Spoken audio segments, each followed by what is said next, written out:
Thanks, Ivan and Danielle. Hello, I'm Nelson Liu, and welcome to a new series of Western Perspective for 2016. Tonight, asylum seekers have been a long-running issue in Australia over the past 20 years, with federal governments instituting policies to reject illegal arrivals.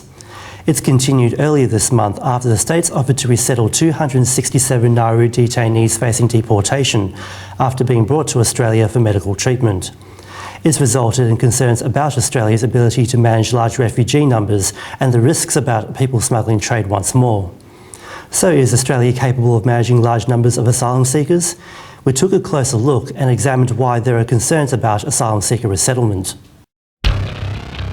They've been coming on boats in droves over the past 20 years, refugees seeking asylum on Australian shores.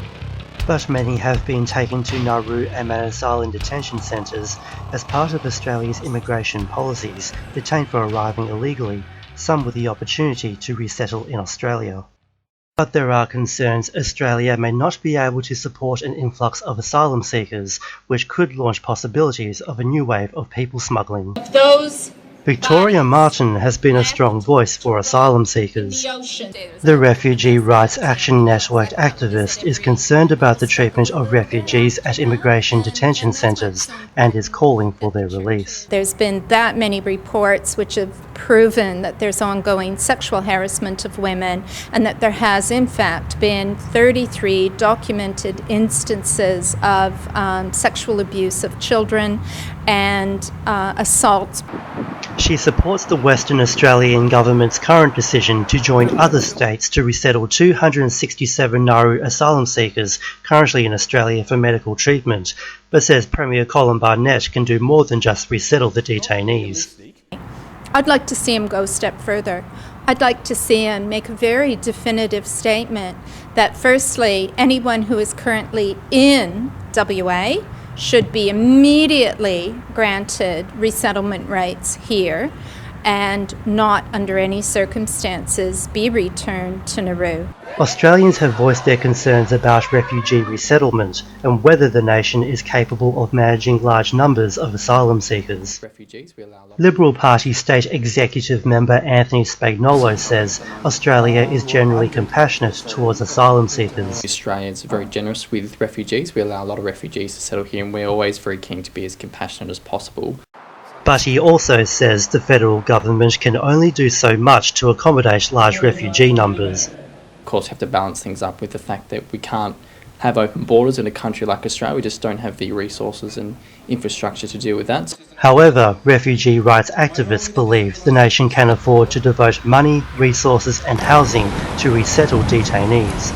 To detain a person on Nauru or Manus Island costs in upwards of $600,000 per person per year. And that money primarily goes to the security apparatus and the costs of the actual detention. It's only a few $1,000s to actually house people in the community and resettle them. But the promise of resettlement could bring potential refugees false hope and relaunch the people smuggling trade, with desperation and money driving factors.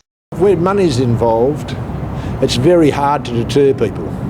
When they're coming from poor countries, it's very hard to deter people. The federal government maintains the importance of its open and accountable border control system to help asylum seekers.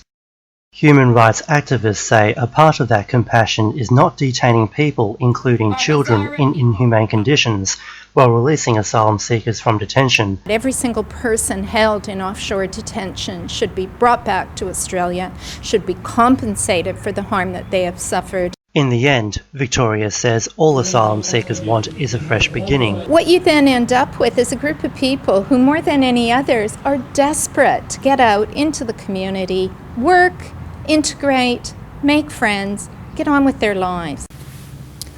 And that's all the time we have for tonight. Until next week, good night.